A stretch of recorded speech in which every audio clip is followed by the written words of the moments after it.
이 시간 우리 하나님의 말씀을 함께 보도록 하겠습니다. 구약 성경입니다. 신명기 6장 1절에서 9절입니다.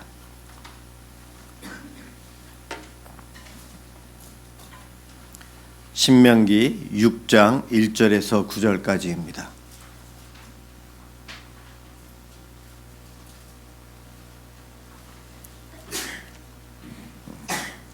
제가 봉독해 드리도록 하겠습니다.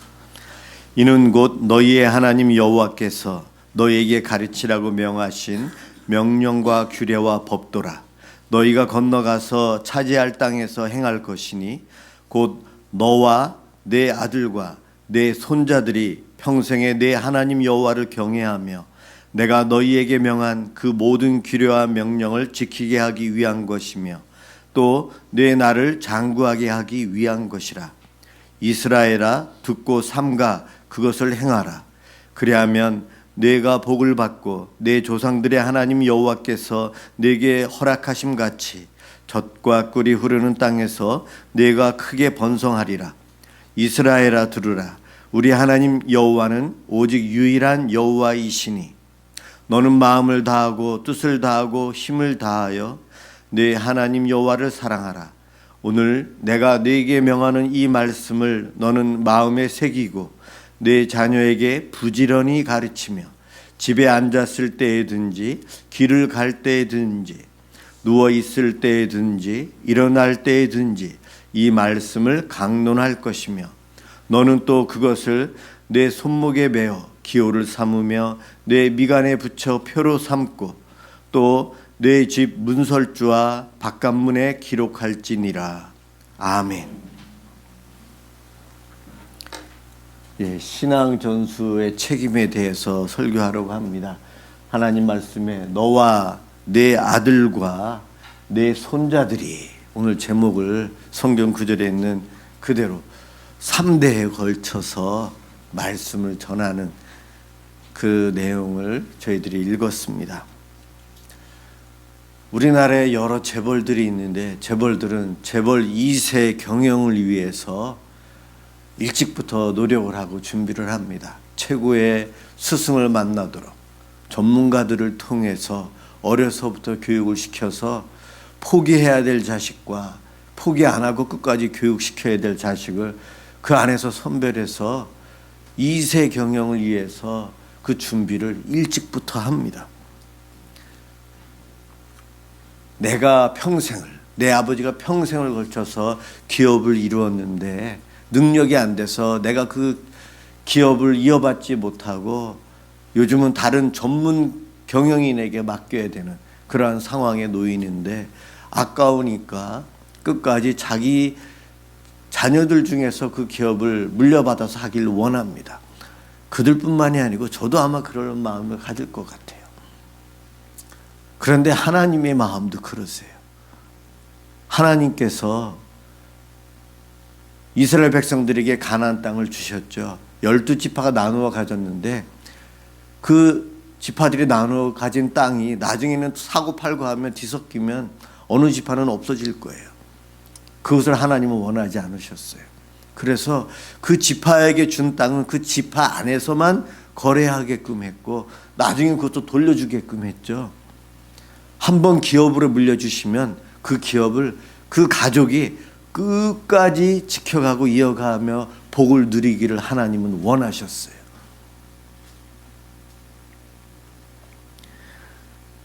우리 하나님께서는 저와 여러분들에게 천국을 기업으로 주셨어요. 선물로 주셨어요. 천국이 얼마나 좋을까? 천국과 지옥을 비교하면 되죠. 이 땅에 살아가는 모든 사람은 둘 중에 한 곳으로 가요. 천국 아니면 지옥. 제가 지난번에도 여러분께 말씀드렸죠. 우리 안에 예배드리는 사람들 중에서도 기껏해야 2분의 1 정도, 평균상 숫자적으로는요, 그 정도는 천국 갈까? 교회 안에서는요. 교회 바깥에는 더 심하죠. 10명 중에 1명? 모르겠습니다. 그렇지만 천국을 기업으로 하나님께서 택하여서 세운 하나님의 자녀들은 그것을 놓치지 않고 이어가길 하나님은 원하셨어요. 그래서 너와 너의 자손, 자녀들, 그리고 그 자녀의 자녀, 후손, 우리로 말하면 나와 내 자녀들, 내 손주들에게 계속해서 하나님 말씀을 지켜가서 이 천국의 기업을 이어가길 원한다. 구약 성경을 읽다 보면 1대, 2대, 3대뿐만이 아니고 1000대까지 그 복을 주시겠다 약속하십니다. 1000대라는 것은 영원히 끝까지 그것을 의미합니다. 천국을 하나님께서 기업으로 주셨는데 나만 누리고 뺏기는 경우, 사울 왕이 그랬어요. 사울 왕. 이스라엘이라는 나라의 초대 왕이 됐지만 왕의 자리를 다윗에게 줄 수밖에 없었죠. 자기 아들 요나단에게 못 주고 빼앗겼어요. 왕조가 바뀌었어요. 우리 하나님은 그런 것을 원하지 않는다는 거예요. 우리나라에도 S그룹, L그룹, H그룹 많이 있지만 이 땅에 있는 그러한 거대한 그룹들, 기업들을 다 합쳐도 천국과 비교할 수 없어요. 천국은 가치를 따질 수가 없을 정도로 귀하고 보물이고 어마어마한 거예요. 그것을 하나님께서 지금 나에게 주셔서 여기에 와서 우리들이 예배를 드리고 있는데 이 천국을 나만 누릴 것인가? 내 자녀들에게 물려줄 것인가? 내 손주들에게 물려줄 것인가? 오늘 그 고민을 해야 됩니다. 오늘부터 이번 주 금요일 날, 다음 주 주일 날도 우리 비전 2020 우리 교회 세미나 때 이 이야기를 계속 하려고 합니다. 2020년 목회를 준비하면서 그동안 저와 제 아내에게 주신 하나님의 교회 사역의 비전에 대해서 준비를 하면서 이제 우리 교회가 시작해야 할 때가 됐다 생각을 했습니다. 제 2020년 목회에 이 신앙을 전수하는 것을 본격적으로 시작하려고 하는데 시작이에요. 제가 평생의 목회를 하는 동안은 신앙 전수를 다음 세대들에게 하는 것을 목표로 해서 올인할 겁니다. 여러분도 그러셔야 돼요. 오늘 신명기 말씀을 읽었는데 가족을 세우신 목적이 신앙 전수예요. 내가 내 자녀들에게 무엇을 물려주길 원하시고 있는가 생각해 보세요. 재산, 재물 정말 중요해요. 건강, 좋은 습관들, 나의 장점들을 자녀들에게 물려주길 원해요. 그럼요. 다 좋습니다. 그러나 그런 것들은 한정적이에요. 그러나 신앙은, 천국은 비교할 수 없을 정도예요. 우선순위 중에서도 이것보다 앞설 수 있는 것은 없다는 거죠. 그런데 오늘날 한국 교회와 우리 한국 가정들이 무너지고 있어요. 무너지고 있어요. 교인 숫자가 줄어들고 어른들은 많지만 아이들은 줄어들어요. 한국의 가정들이 무너지고 교회들이 무너져가고 있고 이단들 오늘 기도하셨는데 이단들은 더 앞에 나서고 있고 이제는 비윤리적인 방법까지 써가며 이단들은 기존 교회를 공격해 옵니다. 그런데 성경을 읽어보면 우리 하나님은 참 가정을 중요시해요. 가정을 최초의 기관으로 세우셨고 그 다음 교회를 세우셨어요. 가정과 교회 이 둘은 따로 있는 것이 아니고 같이 유기적으로 있는 것인데 미국 교회나 한국 교회나 유럽 교회는 주일학교를 세우면서 가정과 교회가 함께 가야 되는데 양립해서 이렇게 가요. 같이 가야 되는데 박수를 치면서 같이 성장해야 되는데 영적인 것과 가정적인 것 이런 것들을 너무 이분화해서 잘못 갔어요. 그 결과가 교회가 무너지고 가정이 무너져요. 다음 세대가 이어가지를 못하기 때문입니다.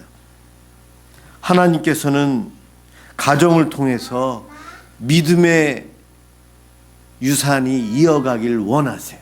하나님의 방법은 가정을 통해서 신앙의 계보가 이어지는 거예요. 교회를 통해서가 아니에요. 가정을 통해서예요. 교회는 건강한 가정이 되도록 교회가 부모들을, 어른들을 세워가는 거예요. 우리들은 교회에 와서 예배를 드리면서 하나님을 경험해야 되고, 그 경험한 하나님을 가정에 가서 자녀들과 함께 누리면서 신앙을 이어가야 된다는 거예요. 그런데 그러지 못하고 우리는 우리끼리 예배 드리고, 아이들은 아이들끼리, 아이들은 교회에 맡기고, 아이들의 신앙은 내가 책임지는 것이 아니고 교회가 책임지게끔 떠맡기고 있어요. 그 부정적인 결과들이 오늘날 한국 교회의 모습이에요. 가정의 목적, 신학적으로는요, 하나님 나라를 공동으로 확장하고 발전시키는 것. 가정의 목적은 하나님의 나라를 식구들 공동으로 열심히 해서 하나님의 나라를 발전하고 확장시키는 거래요. 그 말은 다른 말로 하면 하나님의 나라, 천국을 가정에서 누리고 가족들, 식구들이 천국을 이 땅에서 넓혀가며 살아가는 것이 가정이 해야 되는 일이라는 거죠. 그런데 우리는 그것이 아니고 교회가 한다라고 착각하고 있어요. 신앙 전수의 책임은 1차적으로 부모에게 있습니다. 부모에게. 그 부모들을 훈련시켜야 되는 것이 교회이고요. 또한 처음 예수 믿는 사람들은 아직 부모가 예수를 믿지 않기에 교회가 그 부모의 역할을 대신해야 합니다. 그래서 사람을 양육하고 훈련시켜야 돼요. 교회에서 예배를 드리면서 하나님을 경험하게끔 해야 돼요. 생명, 영생을, 천국을 교회에서 예배를 드리면서 경험해야 돼요. 경험하지 않고는 가정에 가서, 집에 가서 가족과 함께 그 신앙을 나눌 수가 없어요. 신앙의 전수를 잘하려면 부모인 내가 믿음이 바로 세워져 있어야 돼요. 내 믿음이 좋아야 돼요. 내 자녀가 아플 때 우리 어떻게 하죠? 신구약 성경, 구약 신약, 보통 약이다라고 얘기하는데 말씀을 생각하고 하나님 말씀으로 기도해 주셔야 돼요. 그리고 약도 꺼내줘야죠. 그럼요.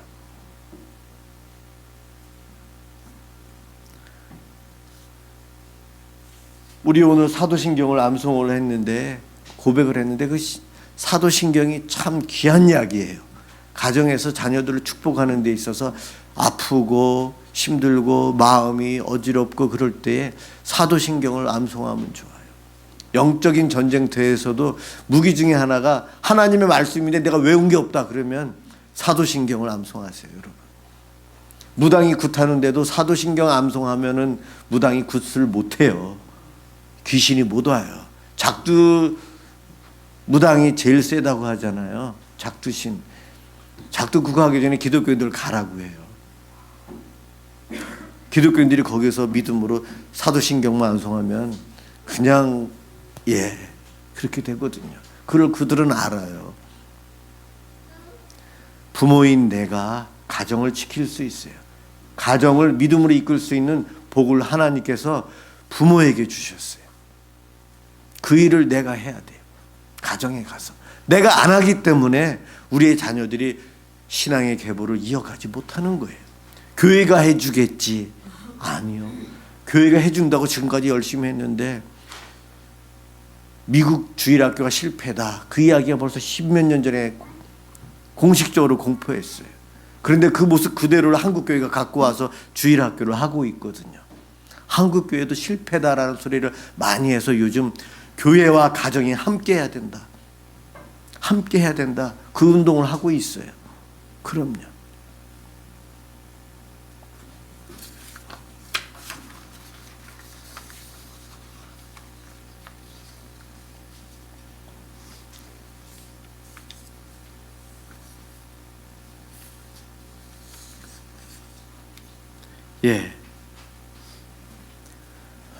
우리가 신앙생활을 하면서 나는 열심히 하는데 내 아이들이 열심히 못하는 것,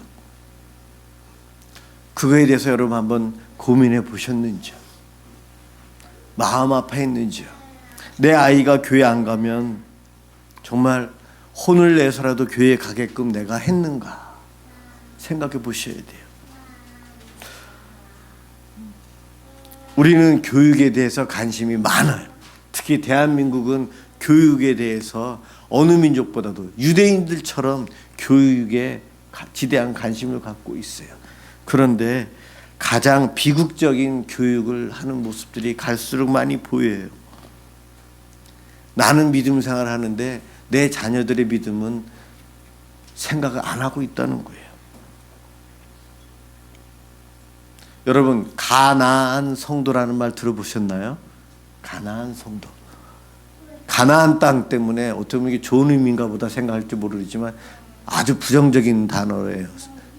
가나안이라는 단어를 세 글자를 돌려서 말하면 안나가 성도예요. 안나가 성도. 요즘 교회는 안 나오면서 나는 하나님을 믿어요 라고 이야기하는, 나는 기독교인입니다 라고 하는 사람들을 가나안 성도라고 합니다. 가나안 성도란 예배당에 안 오고 교회 생활 안 하면서도 나는 하나님 믿어요 하는 사람들이에요. 그 사람들은 대부분 주일학교와 교회 생활 하던 사람들이에요. 그런데 그들이 왜 그랬나?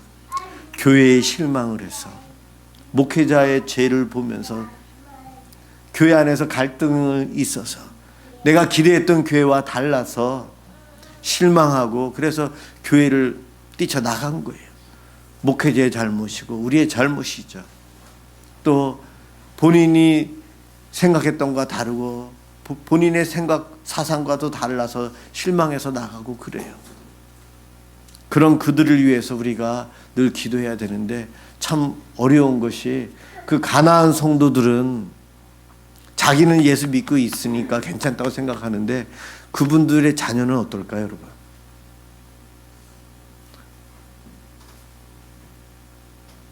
요 앞에 초등학교에 가서 전도를 한동안 정기적으로 계속 했는데 그 아이들이 하는 말, 이사 오기 전에는 교회 다녔어요.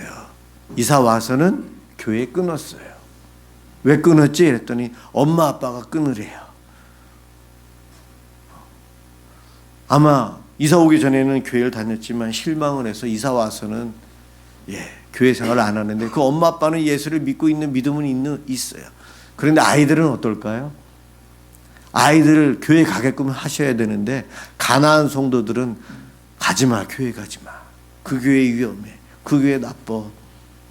저도 나쁜 목사라는 얘기 많이 들었어요.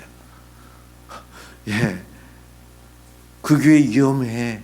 그런 이야기 들었어요. 전도하면서. 그래서 우리 아이들이 우리에게 오던 아이들이 안 오는 이유가 위험하대요, 나쁘대요, 그래요. 그 부모님들이 저를 만나봤을까요? 만나지도 않았는데 저 나쁘대요. 사실 제가 좋은 면만 있는 건 아니죠. 그렇죠. 그렇지만 그래요. 가나안 성도들은 본인은 믿음이, 그래도 하나님을 믿는 믿음이 겨자씨만한 믿음 속에 있을지 모르지만 그의 자녀는 복음을 들을 수 있는 기회마저도 없어요. 이건 최악의 비극적인 교육이에요. 잘못된 거예요. 부모가 자식들 잘 되기를 바라는데 천국이 아닌 지옥으로 달려가게끔 이끌고 있다는 것을 몰라요. 얼마나 심각한데.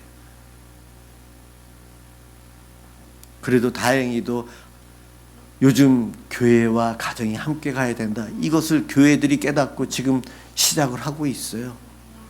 우리보다 한 10여 년보다 먼저 앞서서 이 일을 하는 교회들이 찾아보니까 몇몇 교회들이 있어요. 내일부터 수요일까지 제 아내와 제가 그분들을 만나러 가요. 대전에서 정기 모임을 한대요. 가서 배우고 그 교회가 하면서 어떠한 어려움이 있었고 어떻게 하면서 그것이 제대로 정착이 됐는지를 가서 또 배워오려고 합니다.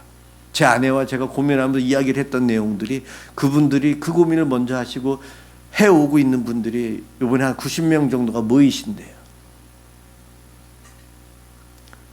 아내와 저는 그렇게 해야 된다, 우리 교회의 교육에 잘못된 점이 이것이다 알고 토론을 해왔지만 구체적인 방법들은 헤매면서 해야 되는데 참 걱정이다 했는데 이미 그 길을 앞서가신 분들이 계시더라고요. 그 도움을 받으려고 갑니다. 일주일이 168시간이에요. 168시간 동안 우리 아이들은 교회 주일학교, 아무리 좋은 주일학교를 보내도 길어야 2시간 신앙교육을 해요. 168시간 중에 2시간. 그 2시간으로 아이들의 신앙을 지켜가고 키워가고 유지할 수 있을까요? 예, 하나님은 하실 수 있어요. 그러나 우리가 볼 때는 너무나도 부족해요. 그런데 오늘 본문은 그 신앙교육을 주일학교에 가서 1시간 반, 2시간 그렇게 하라가 아니고요. 오늘 본문을 한번 보세요. 집에서 하래요. 집에서. 그래서 7절에 보면 내 자녀에게 부지런히 가르치래요. 너의 자녀에게. 남의 자녀 하는 것이 아니고요. 너의 자식에게 너가 직접 하래요. 가르치되 부지런히 가르치래요. 부지런히. 앉았을 때나 길을 갈 때나 집에 누워있을 때나 일어날 때나 손목에 이 미간에다가 말씀을 붙여놓고 다니면서 너를 쳐다보면은 하나님 말씀이 잊었다가도 생각나게끔 이 미간에도 붙이고 다니래요. 우리가 시계 차고 시계를 필요할 때마다 보듯이 여기다도 말씀을 차가지고 늘 흔들다가 보면 아 말씀이 보이네. 아 말씀에 순종해야지. 기억하도록 해야 돼요. 집에는 이중문을 다루래. 문설주에다가 안에다가 바깥에다가 말씀을 기억해놔서 유대인들은 들어가고 나가면서 손으로 터치하고 다녀요. 그거를 요만하게 말씀을 써놓고 터치하고 다녀요. 이거 만질 때마다 아 하나님을 사랑하라. 하나님은 유일하신 하나님. 유일하신 하나님. 들어가고 나갈 때마다 만지면서 다니래요. 기억하도록. 자녀들이 그렇게 하도록 하래요. 구체적인 방법까지도 하나님께서 가르쳐 주셨어요. 내 집 문설주와 바깥문에 기록하라.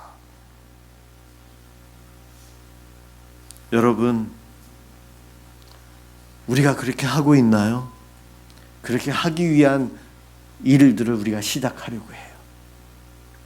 그 일을 시작하기 위해서는 이 자리에 예배를 드리는 소위 부모님들이 먼저 신앙으로 바로 서야 돼요. 바로 선다는 개념은 하나님을 인정하고 믿고 내 신앙을 천국을 내 자녀에게 나도 주겠습니다라는 욕심만 있는 분이면 된다는 거예요. 그 믿음만 있는 어른들이라면 우리 함께 시작할 수 있어요. 내 자녀들, 내 손주들에게 우리가 함께 하면 돼요. 큐티 날마다 하신 분들, 새벽 예배 하신 분들은 금방 날마다 같은 말씀을 묵상하면서 하는 이 과정들을 잘 할 수 있을 거예요. 제가 이번에 가서 배워왔고 이번에 가서 그분들에게 더 도움을 받으려고 하는데 그분들이 하신 말씀이 기본적으로 교회에서 하다 보니까 성도들이 2년 정도 하니까 교회가 전체가 그 방향에서 같이 은혜를 누리고 풍성한 은혜를 누리더라 그러더라고요. 시간이 한 2년 정도 필요하다. 금방 안 된다. 그런데 우리는 교회가 작아요. 작기 때문에 더 빨리 더 잘할 수 있다는 거예요. 여러분들에게 그런 욕심만 있으면 돼요. 믿음의 욕심만. 내가 하나님을 의지하고 내 자녀들에게 기업인 천국을 물려주리라. 이 마음만 먹고 함께 한다면 가능하다는 거예요. 그래서 먼저 어른들이 믿음이 바로 서 있어야 돼요. 영적인 싸움이 시작이 되는데 여러분 영적인 싸움은 숫자에 있지 않다는 거 알죠? 나 혼자 해서 될까? 예, 돼요. 주 예수를 믿으라. 그리하면 너와 내 집이 구원을 받으리라. 사도행전 16장 31절에 있는 말씀을 가지고 제가 우리 성도들 가족의 구원을 놓고 늘 기도하고 있어요. 그런데 이 말씀 신약의 이 말씀이 이루어지는 데 있어서는 구약 성경에 오늘 읽은 신명기 6장의 쉐마인 이 말씀대로 우리가 실천하며 살아가는 것을 통해서 하나님은 신약 성경에서 너 한 사람이 예수를 믿으면 너의 가정이 다 구원받도록 할 수 있어. 그렇게 약속해 주신 말씀을 성취할 수 있어요. 그런데 한 사람이면 된다는 거예요. 가족의 구원은. 그러면 이 하남시의 구원을 놓고는 몇 명이면 될까요? 숫자가 많을 필요도 없어요. 그럼요. 창세기 18장에 소돔성과 고모라성에 멸망당하였는데 멸망당하지 않기 위해서 의인 몇 명이 필요했죠? 10명이요. 의인 10명. 의로운 사람은 예수 그리스도를 주로 시인하는 구원받은 백성이 바로 의로운 사람이잖아요. 구원받은 백성이 10명이면 소돔과 고모라성이 유황불에 지진에 무너지지 않았을 거예요. 그 두 성에 몇 명이나 살았을지는 모르지만 수백 명에서 수천 명 정도 되지 않을까. 그 중에 10명이면 된대요. 우리 예배드리는 인원 30명, 40명, 50명인데 우리 인원이면 이 하남시는 우리가 살릴 수 있을 것 같아요. 이 나라를 살리는데 수많은 사람들이 필요한 것이 아니라는 거예요. 다윗이라는 한 사람, 엘리야와 엘리사라는 그 선지자, 그 한두 사람으로 인해서 나라가 유지됩니다. 대한민국이라는 나라를 우리가 보존하고 지키기 위해서 내가 신앙의 유산을 물려준 내 자녀 이 하나 때문에 우리나라가 발전하고 안전할 수 있다는 거예요. 하나님께서 말씀하신 쉐마, 이 말씀 우리가 한번 지켜가려고 합니다. 여러분 그 욕심 가졌으면 좋겠어요. 그것을 통해서 이 땅에 하나님의 나라를 이루어갈 수 있어요. 우리가 우리 자녀들에게 앞으로 가르쳐야 될 것은요, 오늘 본문에 나와 있는데 하나님이 누구신지, 유일하신 하나님이에요. 창조하신 하나님이에요. 우리 예수님이 누구세요? 우리를 위해서 구원하신 분이고 심판주로 이제 재림하여 오실 거예요. 그것을 가르치는 거예요. 우리가 해야 될 일이 무엇일까요? 여호수아는 오직 나와 내 집은 여호와를 섬기겠노라. 여호와를 섬기겠다. 서비스, 예배예요. 우리가 함께 예배를 드리면 돼요. 나와 내 자녀들이 하나님께 예배를 드리는 거예요. 그러면서 생활하면서 하나님은 우리를 사랑하시는 분이야. 유일하신 신이시야. 우리가 믿어야 돼. 예수님이 나의 죄를 위해서 죽어주셨어. 그분이 다시 오실 것이야. 가르치면 되는 거죠. 앞으로 그것은 다른 교제의 도움을 받아가면서 함께 할 거예요. 그 일을 통해서 구원의 은총을 누렸으면 좋겠고, 이 천국의 은총을 나와 내 자녀와 내 손주들이 누리는 그 복을 누리시기를 주님의 이름으로 축원합니다. 네, 기도하겠습니다.